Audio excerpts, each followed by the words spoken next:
cordial saludo para todos. Mi nombre es Mayret Gisela Maya Sánchez, estudiante de Comunicación Social en la Universidad Nacional Abierta y a Distancia UNAD.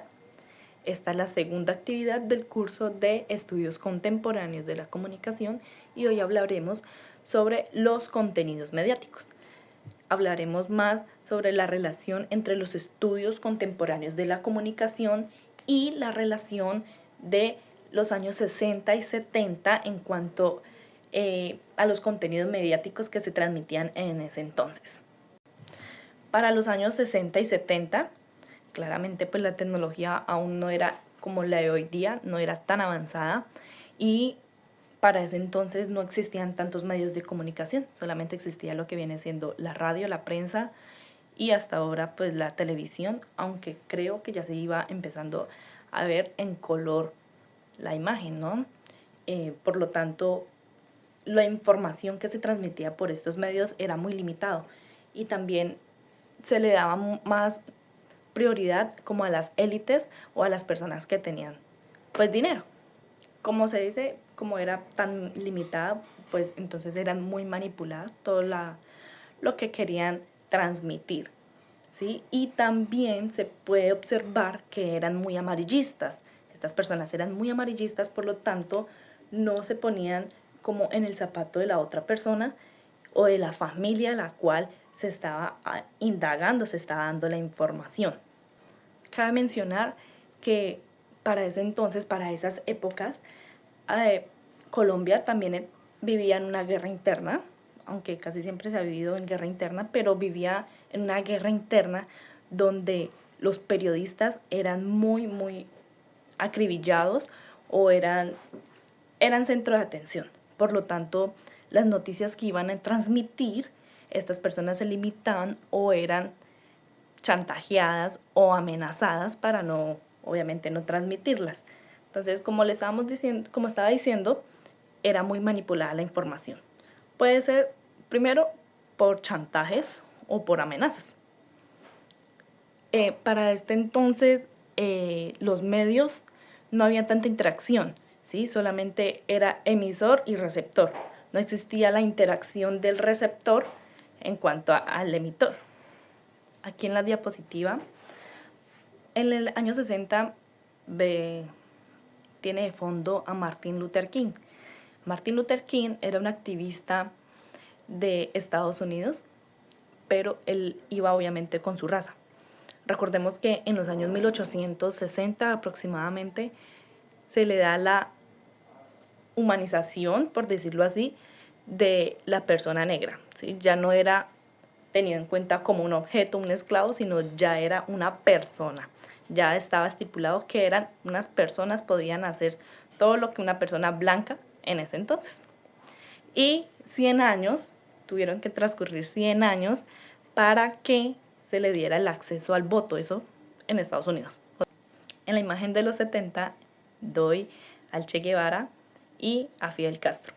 El Che Guevara como el seguidor de Fidel Castro, que dio mucho más a conocer porque era un libertador literal, era una persona que aunque nació en Argentina, dio mucho que hablar en toda Latinoamérica porque era un activista, ¿sí? Era un liberador. Esta persona era muy elocuente, era muy estudiado. Le gustaba estudiar de todas las personas filósofas. Era un periodista y bueno, lo que se dio a conocer fue porque no se quedaba callado y hablaba sobre las impunidades que cada país vivía, ¿sí? Todas las atrocidades y cómo cada nación quería taparlo. Entonces, por eso es que se le da el gran libertador, porque esta persona no se queda callada y como era un periodista, sabía cómo entrar a la comunidad y hablarles a estos, con la verdad siempre. Y ya tenemos la comunicación contemporánea, lo que viene siendo en estas épocas. Como sabemos, pues la tecnología ya dio un buen auge y dio acceso a los dispositivos móviles. ¿Sí? Un dispositivo móvil puede tener todos los medios de comunicación al alcance de un solo clic.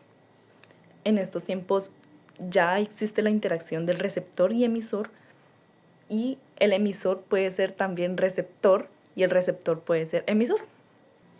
La red de Internet dio acceso a toda la información posible y por haber de lo que uno quisiese, ¿sí? Ya es un mundo entero y ya uno rescata información de cualquier lado y así puede dar a puntos estratégicos. Claramente hay acceso en otros idiomas, acceso de imágenes que de pronto no se pueden tener en algunos países y de noticias de otros países también, estar interactuando entre todos. Claramente hay que tener en cuenta que también existe la censura y existe las fake news, que son las noticias falsas, ¿sí? Es por esto que siempre se debe dar la indicación de que cualquier información suministrada se tiene que buscar no solamente en una fuente de información, sino en varias fuentes de información y que sean confiables, ¿sí? Uno de los casos, como nos presentó en la actividad, se trata de lo que realizó Donald Trump. Donald Trump manipuló de por sí a la población haciendo unas encuestas que hablaban, digamos que cada estado hablaba sobre las necesidades.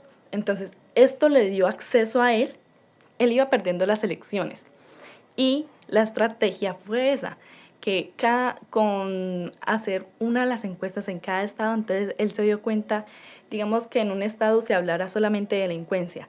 ¿Qué hacía él?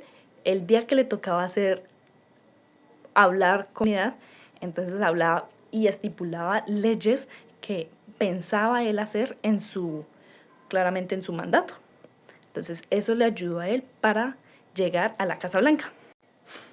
En modo de conclusión, la información que se daba entre los años 60 y 70 era muy manipulada y la tergiversaban obviamente a conveniencia de las grandes élites o a conveniencia de las personas para que la comunidad no se diera cuenta de la realidad que se estaba viviendo en ese día.